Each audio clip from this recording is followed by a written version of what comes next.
Town Manager Tom Lynch will keep the corner office a few more years. Community preservation funds will be set aside for a town way to water on Long Beach Road in Centerville, plus a heartfelt goodbye to several outgoing town councilors. These stories and more on this episode of Barnstable Today. It's Friday, November 8th, 2013. I'm Sarah Mantle.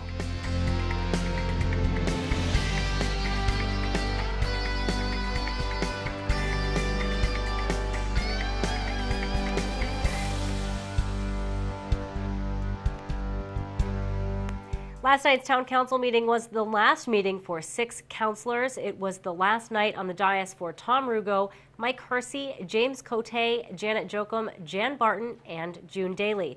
Town Manager Tom Lynch recognized their work during the meeting and wished them all well. So I'd like to move a toast of appreciation.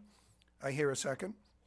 To Jan Barton, may you always have the drive to assist our children and the less fortunate among us.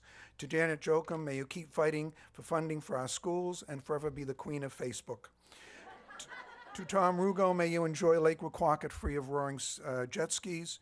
To James Cote, never sell out to Walmart or lose that $1 million smile. To Mike Hersey, thanks for taking me on a tour of the water pollution control facility during the summer. I don't know about you, but it was a highlight of the past 2 years for me in tours. And to June Daly, may you continue the good fight for preservation of historic buildings like the old Selectmen's Building, the West Barnstable Community Center, and Payne Black House. And that said, I move the question. Thank you very much. The 6 new councilors will take their place on the dais at the November 21st meeting. Town Council voted to extend Town Manager Tom Lynch's contract an additional 2 years. 10 councilors voted in favor of the extension. Councilors John Norman, Ann Kennedy, and James Cote voted against the move. During councilor discussion, Kennedy voiced her concerns about the contract extension. This was an executive session of 4 people. This was not an executive session of the entire council.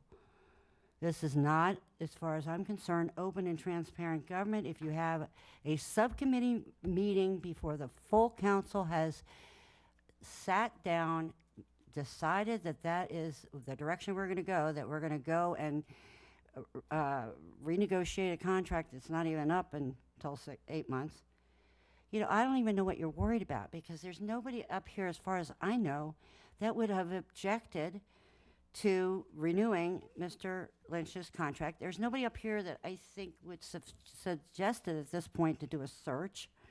So, you know, why didn't we have a meeting of the full council to discuss the parameters, the threshold issues, and do what we usually do? And please stop mumbling in the background, Ms. Counselor. And, you know, have the, you know, do what we normally do. Now, you know, I don't think this is transparent. I don't think this is open government. I think this gives you the appearance that something's going on when something's not going on. Why did we do this? I don't believe that you have the right, President Dagwan, to make that decision for the council. Council President Dr. Deborah Dagwan disagreed. As the council president, I do have the purview to look at the town manager's contract and bring it forth for the council to look at. I disagree that the new councilors should be the ones to vote in on this contract. I think it should be the councilors who have worked with him over the past few years.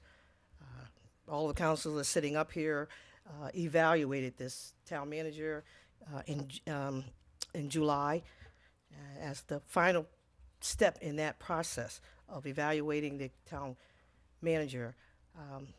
The council president, myself, has to sit with the town manager and review the results of the evaluations.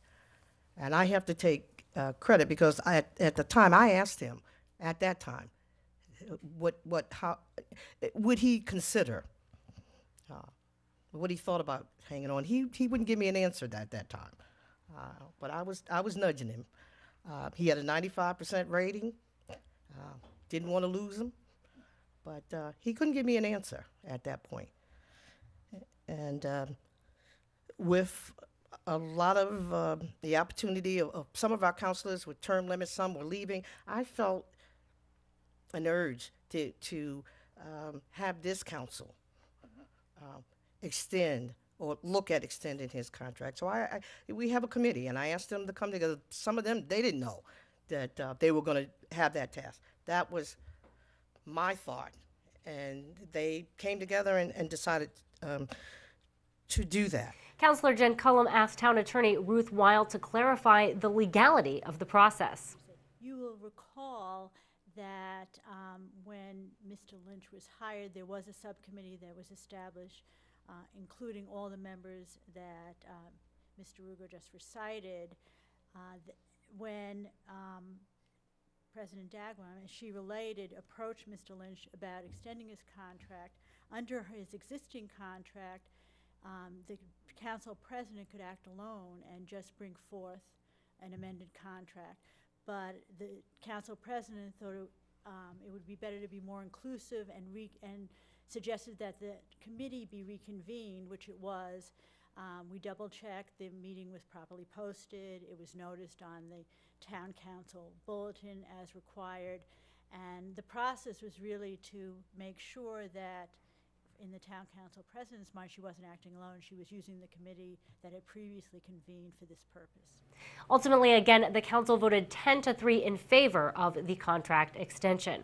Another item of interest at last night's town council meeting was the allocation of $500,000 of community preservation funds that would be used to acquire a parcel of land on Long Beach Road that has been used by the town for nearly 100 years as a townway to water. The town recently lost the parcel in a lawsuit with a nearby homeowner. Residents both in support of the move and against the move spoke out at public comment. Then, in a failed bid to postpone the vote, Councilor John Norman offered a charter objection. I also am a little bit troubled at the fact that this is something that is going to go forward in the future, and that we're voting it on a council that 2 weeks from now will look much differently, and we'll have to deal with this encumbrance and be burdened by it. And so at this time, I'm going to offer a charter objection on this, and it will ensure that this is voted on the November 21st, 2013 meeting. Thank you.